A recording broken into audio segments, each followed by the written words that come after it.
Kesultanan Yogyakarta. Jadi masih kakak beradik kandung Pakubuwono II sama Pangeran Mangkubumi. Dan keraton ini dibangun pada tahun 1756 oleh raja yang pertama. Dibangun tepatnya di sebuah hutan namanya Hutan Beringan atau Desa Pacetokan dengan luas tanah 14.000 meter persegi. Dan letak geografis keraton di antara Gunung Merapi, Tugu, Jogja, Keraton Panggung Krapyak dan Pantai Selatan. Di sini satu garis lurus. Dan keraton berada di tengah-tengah atau menjadi poros atau menjadi titik nolnya sekitar jarak 27 km dari Gunung Merapi Keraton, 27 km dari pantai ke keraton. Dan keraton ini bentuknya seperti bertempur kura-kura dan tidak pernah banjir. Karena apa? Keraton ini dikelilingi benteng setinggi 4 meter dan setebal 3,5 meter dan dikelilingi sungai besar yang dibelokkan oleh sultan untuk pertahanan perang. Jadi sebelum musuh bisa melewati benteng keraton, musuh harus bisa melewati sungai.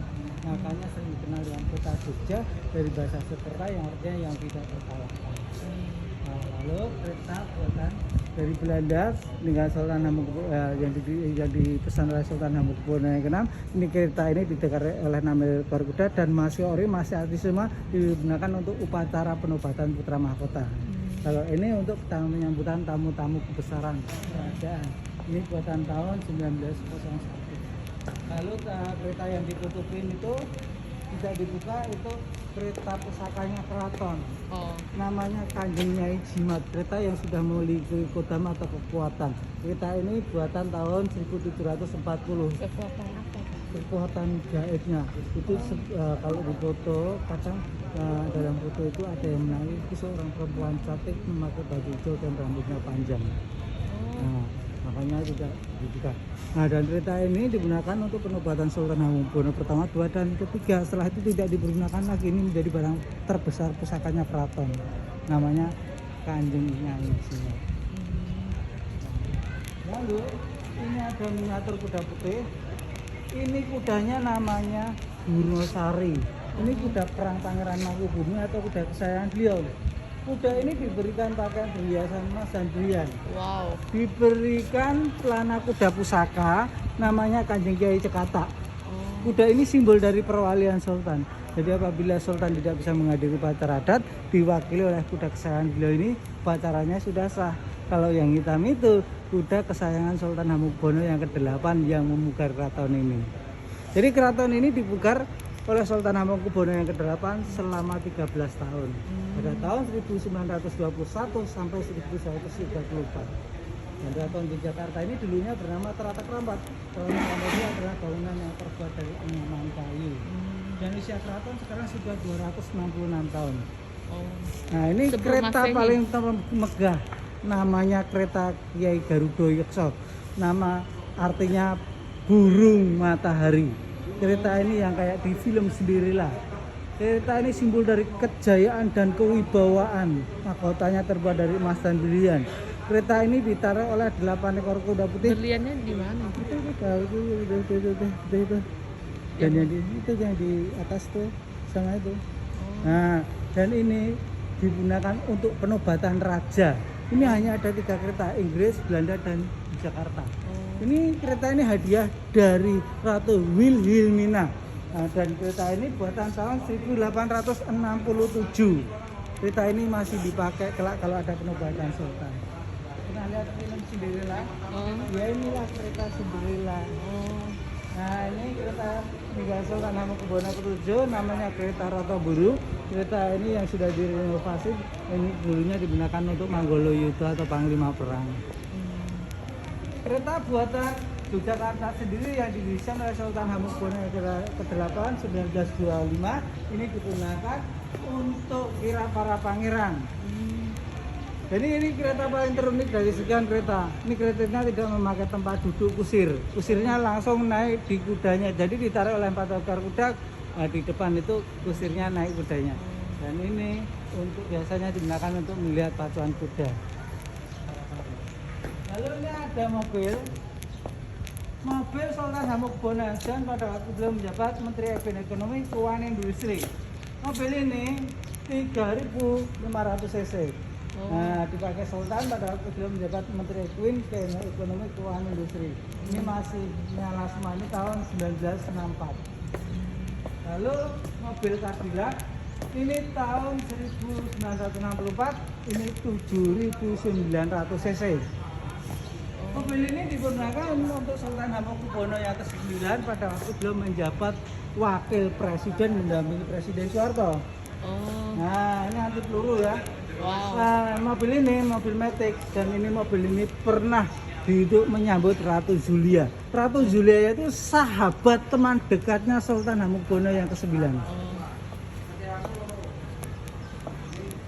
Teman kecil sepermainan. Lalu ini Ratu Julia dari kota apa? ya, Dari Prancis, dari mana? apanya?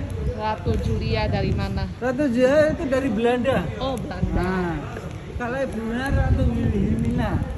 Nah, yang Wilhelmina. memberikan hadiah kereta itu. Wilhelmina juga Belanda. Iya, kalau ini juga dari Belanda sama yang di depan ke tamu-tamu besaran. Ini landuran ngaben juga dari Belanda. Dari Bandar Buddha. Ini tahun 1880, tapi ini digunakan untuk pangeran, tapi dari anak selir. Lalu ini Kiai Winampuro atau Puro ini digunakan untuk Manggolo Yudo atau Panglima Perang. Kereta ini buatan dari Belanda tahun 1870.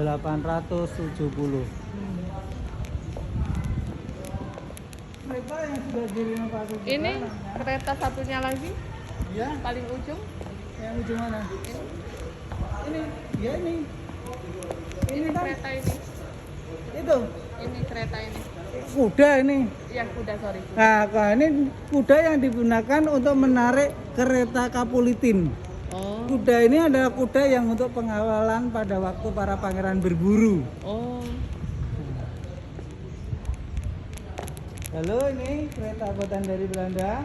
Nah, ini 1901 ini dipergunakan untuk istri-istri sultan. Oh. Lalu nama kereta Kiai Jongwiyat ini buatan tahun 1881. Kereta ini yang dipergunakan untuk upacara pernikahan. Nah, pernikahan Putri Sultan Hamengkubuwono yang ke-10. Jadi kelima Putri Sultan Hamengkubuwono yang ke-10 menikah pakai kereta Jongwiyat ini. Lalu kereta buatan dari Belanda juga ini tahun 1860. Ini buatan dari Belanda juga, masih asli. Nah, yang ini yang digunakan untuk pangeran dari anak permaisuri. Kalau itu untuk mahkotanya. Bedanya kalau itu pakai untuk putra mahkota, di atasnya banyak bertebaran mahkota. Kalau ini tidak ada mahkotanya. Nah, ini juga masih ori dan ini masih dipakai. Lalu kereta yang sudah didesain agak modern ya ini ya. Namanya kereta Kiai Rejo Pawoko, ini digunakan untuk pesiar kerabat sultan. Kereta untuk pesiar. Lalu kereta kuning ini kereta baru, ini tahun 1927, namanya kereta permili, dipergunakan untuk membawa para penari. Jadi ini kalau sekarang mobil elf ya, desain dengan tempat duduk penumpang banyak. Lalu di sini Boleh masuk? nggak boleh masuk, Mbak. Nggak boleh masuk. Dinamakan bangsal pengapit. Kenapa dinamakan bangsal pengapit? Karena ada bangunan yang sama persis yang mengapit bangunan tengah. Nah, jenis bangunan ini namanya kelapang sinender. Bangsal pengapit di sini digunakan untuk berkumpulnya pejabat keraton, menunggu perintah dari sultan dan melaporkan pada sultan, dan pada masa Hamengkubuwono ke-7 digunakan untuk sekolah abdi dalam. Sekarang digunakan untuk pakaian upacara adat yang sampai sekarang ini masih dipergunakan pakaian ini. Yang pertama ini adalah pakaian pututan.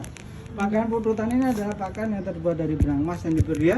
Ini digunakan untuk upacara sunatan pangeran. Biasanya disunat umur 7 tahun, 10 tahun itu biasanya para pangeran itu sudah pada dinikahkan. Makanya pangeran dan raja itu anaknya banyak-banyak. Paling banyak Sultan Hamengkubuwono yang kedua, anaknya 80. Dan yang laki-laki dua itu paman-pamannya mendampingi pada waktu pangeran digitan. Dan tempat untuk mengitan itu namanya Berarti Kerobongan punya Agung. banyak istri dong. Iya. Kalau 80. Sultan itu istrinya banyak. Sultan Hamengkubuwono pertama istrinya 25, anaknya 32. Sultan Hamengkubuwono yang kedua, istrinya 25, anaknya 80. Permaisurinya 4. Hamengkubuwono yang ketiga juga 25, anaknya 32. Hamengkubuwono keempat, anaknya 19, diangkat menjadi raja juga meninggalnya juga umur 19. Nah, jadi umur 19 memiliki anak 19, diangkat menjadi raja 10 tahun. Hamengkubuwono yang keempat. Hamengkubuwono kelima. Kenapa dia cepat meninggal sakit? Karena beliau dibunuh oleh Belanda pada waktu rekreasi, makanya Hamengkubuwono keempat itu sering dikenal dengan Raja Mangkat Besar atau meninggal pada waktu rekreasi. Beliau diracun oleh Belanda. Lalu kalau ini ada pakaian kebesaran kerajaan. Pakaiannya namanya pakaian Kesatrian Ageng. Jadi untuk membedakan pakaian yang digunakan untuk Raja Solo atau Raja Yogyakarta, kalau upacara pernikahan seperti ini, kalau sabuk merahnya itu di luar itu ada Jawa, kalau di dalam itu ada Solo. Nah, pakaiannya namanya Kesatrian Ageng. Nah, lalu ini ada tempat tidur, tapi ini bukan tempat tidur pengantin atau tempat tidur raja. Ini dinamakan pasren. Pasren ini digunakan untuk memberikan penghormatan atau untuk memberikan sesaji untuk Dewi Sri atau Dewi Padi. Nah, kalau rumah-rumah orang Jawa kuno itu biasanya ditempatkan di ruang tengah namanya sentong. Nah, dan untuk para pangeran yang sudah menikah atau putri sultan yang sudah menikah, pasti di rumahnya memiliki 2 patung laki-laki dan perempuan ini. Patung laki-laki perempuan ini dinamakan patung Roro Blonyo. Itu adalah patung yang digunakan untuk simbol keharmonisan untuk rumah tangga agar rumah tangganya selalu harmonis. Lalu yang selanjutnya ini upacara pernikahan putri sultan, upacaranya namanya upacara pondongan. Pondongan adalah upacara pernikahan putri sultan apabila mendapatkan calon suami dari rakyat biasa. Boleh pada masa Hamengkubuwono 910 itu boleh, kalau dulu tidak boleh, harus sama dulu atau sama dengan kerajaan lain. Nah, mana yang rakyat biasa, yang topi putih ini yang rakyat biasa. Yang sebelahnya pamannya mempelai putri raja.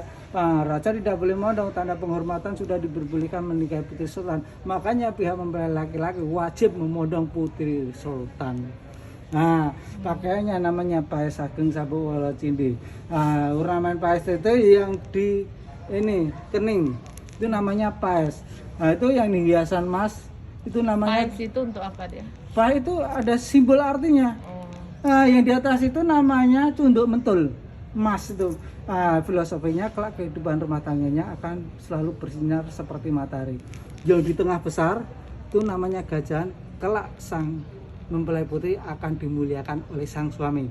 Yang kedua ini namanya pengapit, kelak kehidupan rumah tangganya agar tidak ada rintangan dan halangan. Dan yang terakhir yang ini namanya kelak kehidupan rumah tangganya harus selalu berpikiran positif. Lalu yang titik di tengah namanya penitis, kelak itu lambang kesetiaan. Sang istri harus selalu mendampingi sang laki-laki dan harus setia mendampingi sang suami. Pakaian ini pakaian untuk upacara adat Jawa pernikahan di keraton. Itu selalu diganti dong, bunga-bunganya asli nggak? Nah, itu belum itu kalau sudah rusak diganti. Itu namanya bunga ronce. Bunga ronce.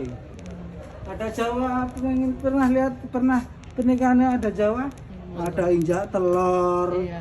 Sang istri, sang suami lalu lempar daun sirih.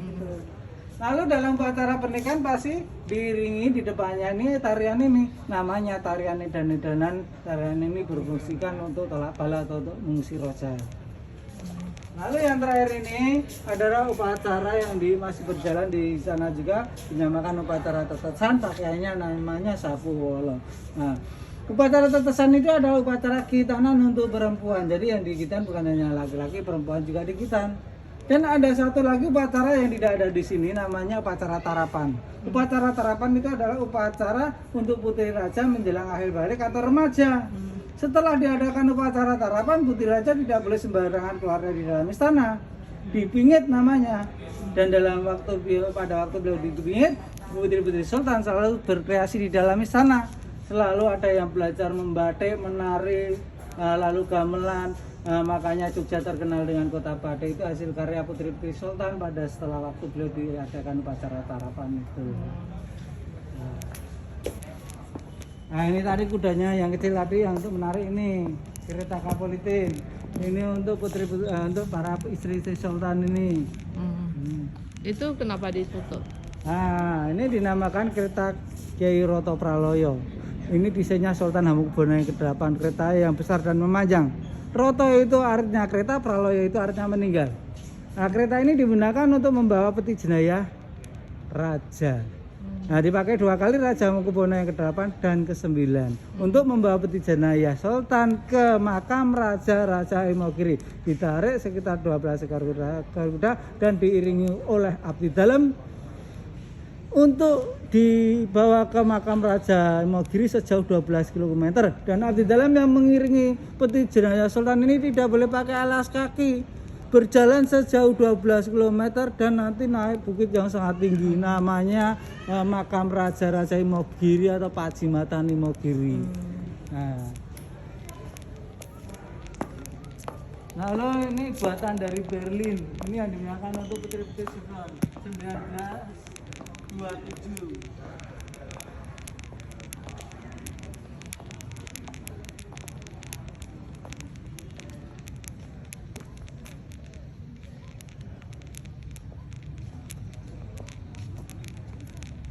Lalu banyak ya, ada bagian belakang keraton ini dinamakan Surya Sengkala.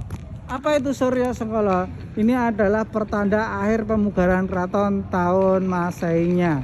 Jadi tahun itu digambarkan dengan peralatan tumbuh-tumbuhan dan hewan yang memiliki nilai. Namanya tahun Sengkalan Jawa Memet. Memet itu artinya rumit. Jadi untuk mengartikan ada bukitan kitabnya. Mana yang menggambarkan tahunnya di bawah buah semangka itu ada gambar 4 trisula yang dikelilingi dengan bunga loto, itu tahunnya. Itu dibatanya catur trisula kembang loto. Catur memiliki nilai 4, trisula memiliki nilai 3, kembang atau bunga memiliki nilai 9 dan daun loto memiliki nilai 1. Dibacanya dibalik 1934. Naga 2 simbol raja sebagai penyangga negara atau yang bertanggung jawab pada pemerintahan. Padi lambang gemah limpah Jinawi atau kesuburan ya padi dan bawah. Dan yang di tengah-tengah konung emas itu lambang kerajaan seperti burung Garuda. Itu sering dikenal dengan kata Projotekno atau Praja Cihna. Dari bahasa Sansekerta yang diartikan praja itu artinya abdi negara, tekno atau cihna itu artinya sifat sejati. Jadi lambang kerajaan itu diartikan sifat sejati dari seorang abdi negara. Jadi menjadi raja atau menjadi pejabat negara itu harus mengabdi pada rakyatnya.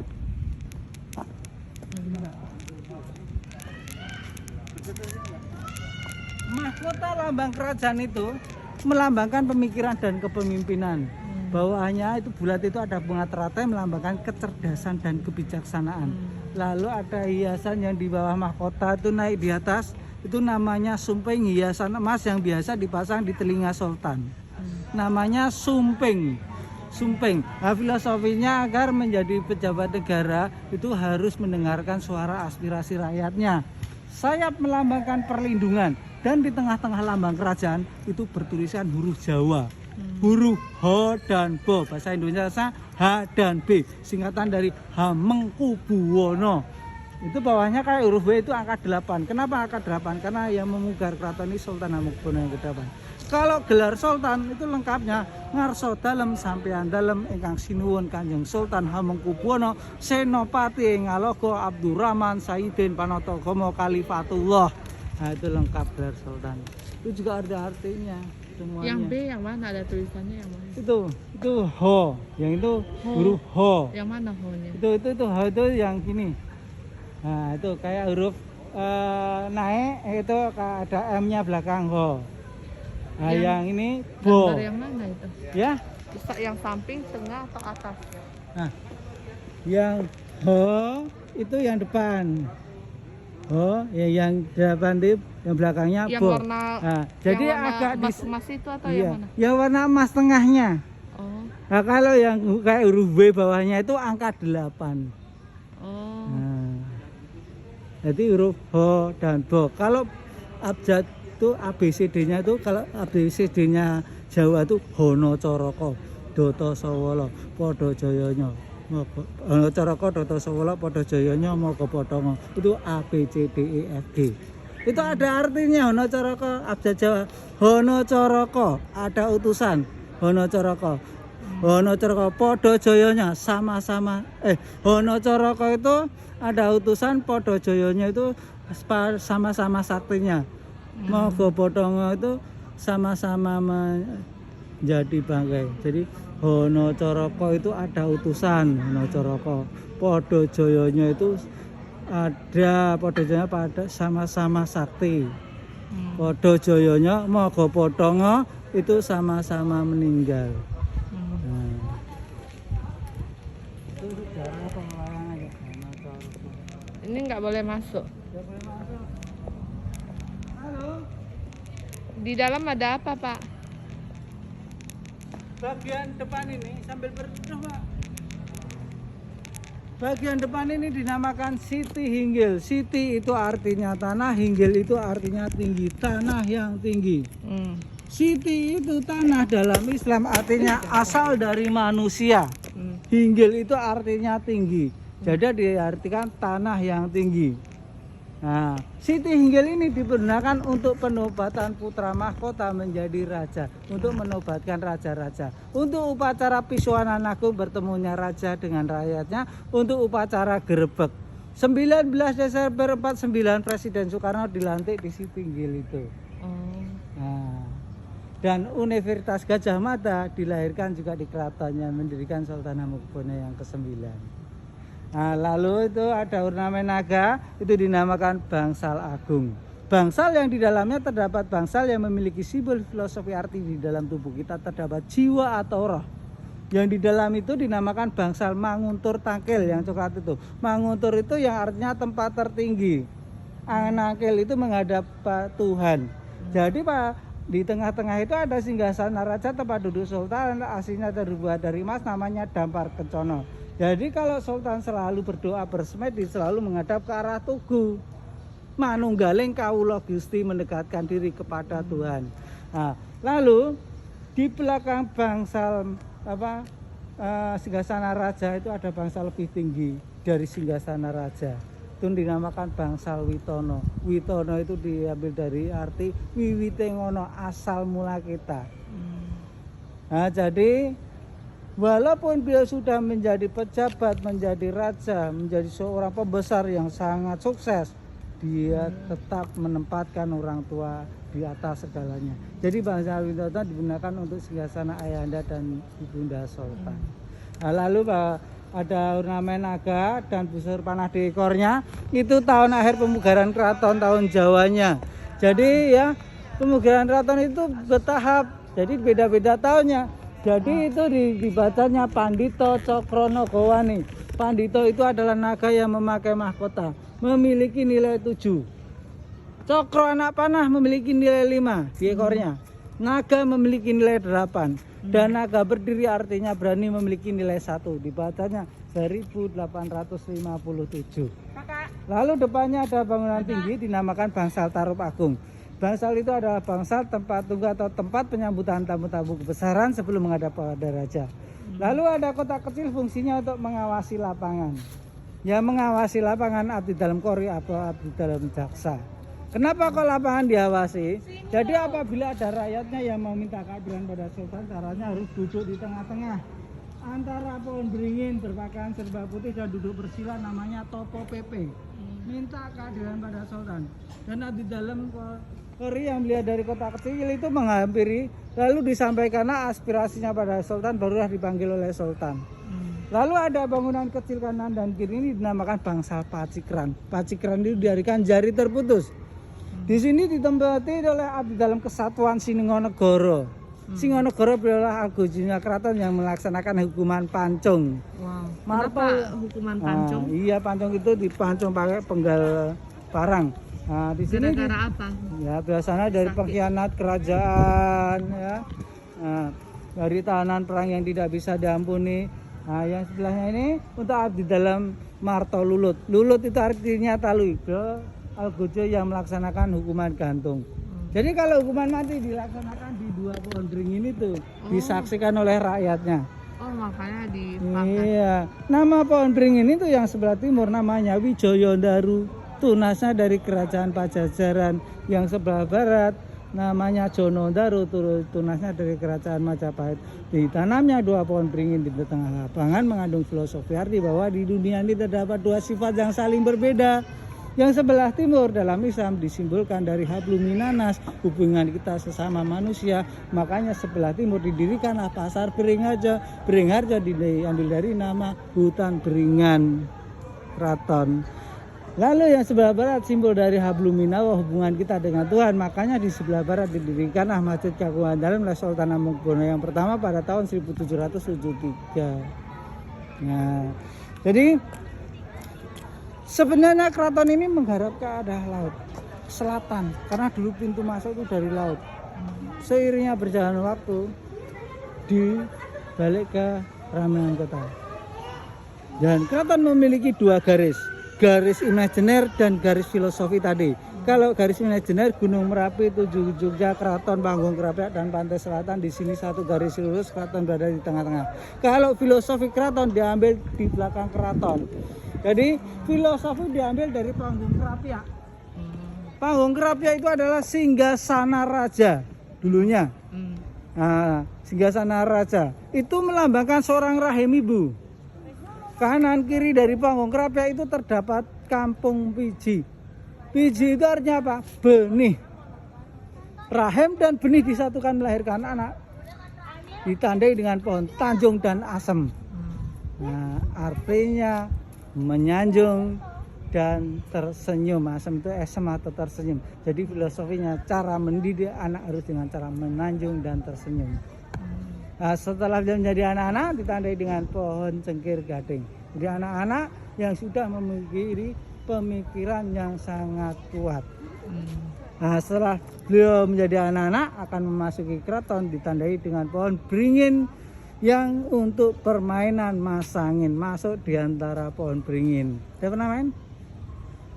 Jadi di belakang keraton ada pohon beringin seperti itu. Iya, 2 itu. Iya, itu untuk permainan masangin, mata kita ditutupin, apabila kita punya hajat bisa memasuki di tengah-tengahnya, bisa sukses masuk ke dalam perjalanan, hajat kita akan tercapai. Namanya permainan masangin. Itu pohon beringinnya namanya beringin Pak Wok, simbol dari anak laki-laki dan perempuan menginjak remaja.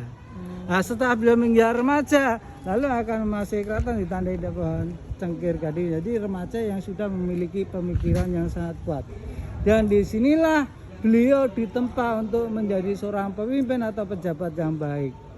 Setelah beliau ditempa di keraton menjadi seorang pemimpin, lalu dihadapkan dengan Jalan Pangurahan.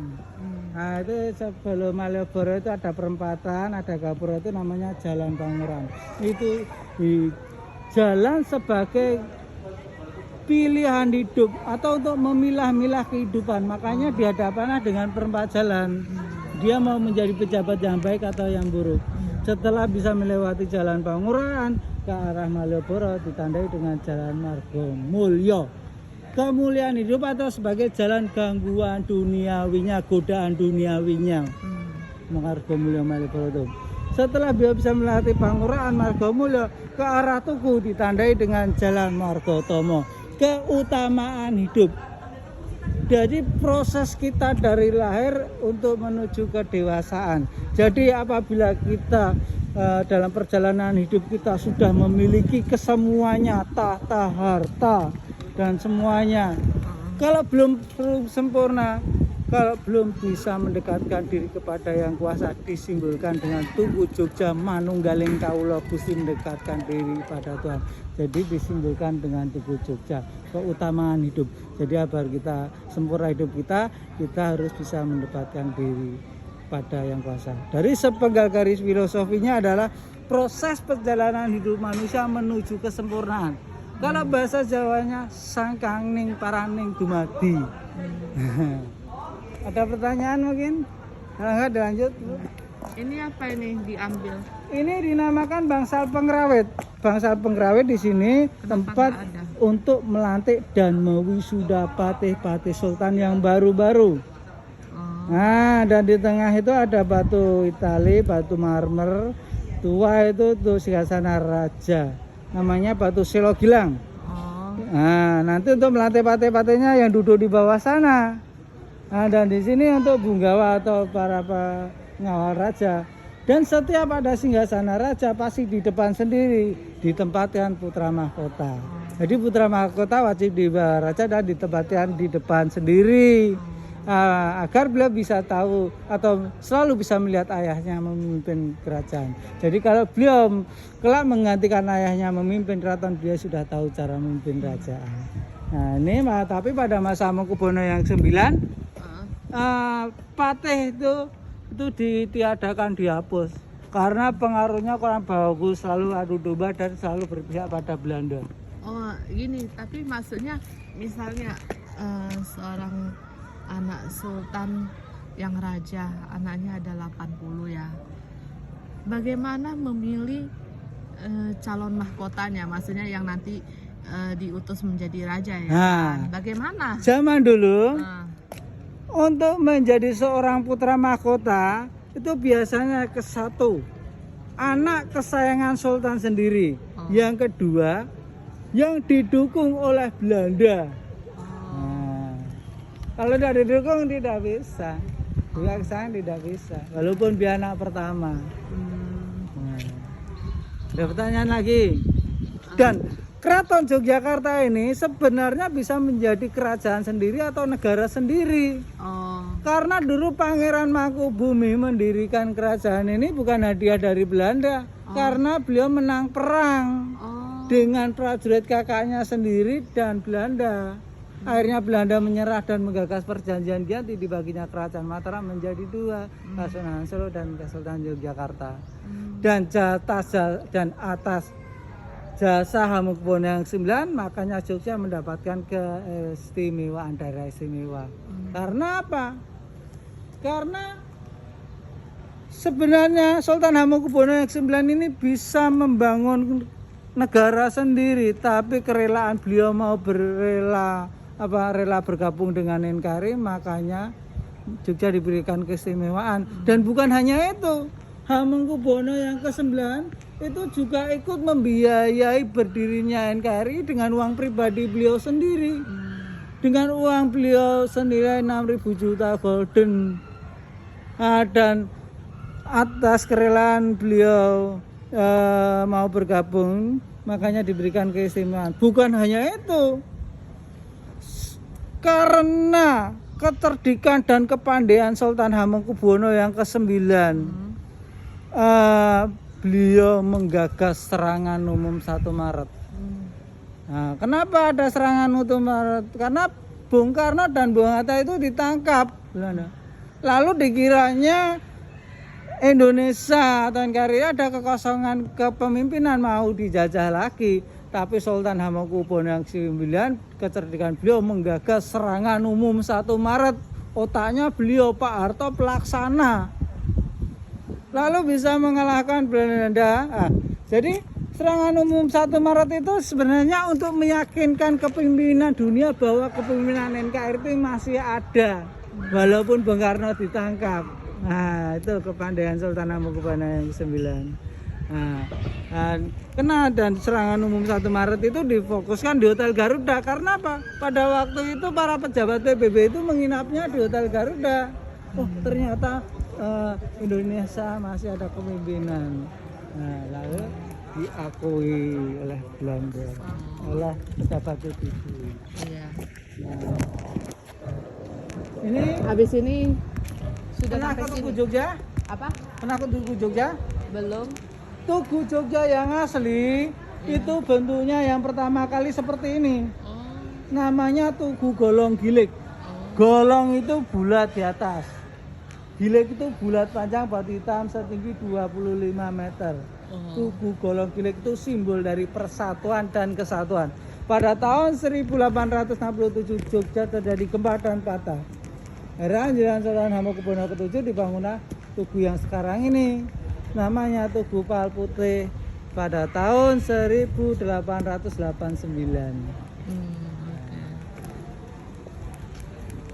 Ini mbaknya mau ngadem dulu, baca-baca sejarahnya, pamerannya Sumakala, masa-masa Suram, masa-masa kemunduran kerajaan pada kepemimpinan Sultan Hamengkubuwono yang kedua sampai ketiga. Baik. Saya nunggu di luar ya. Oh, bisa foto Wah, dulu. foto saja bisa sekali.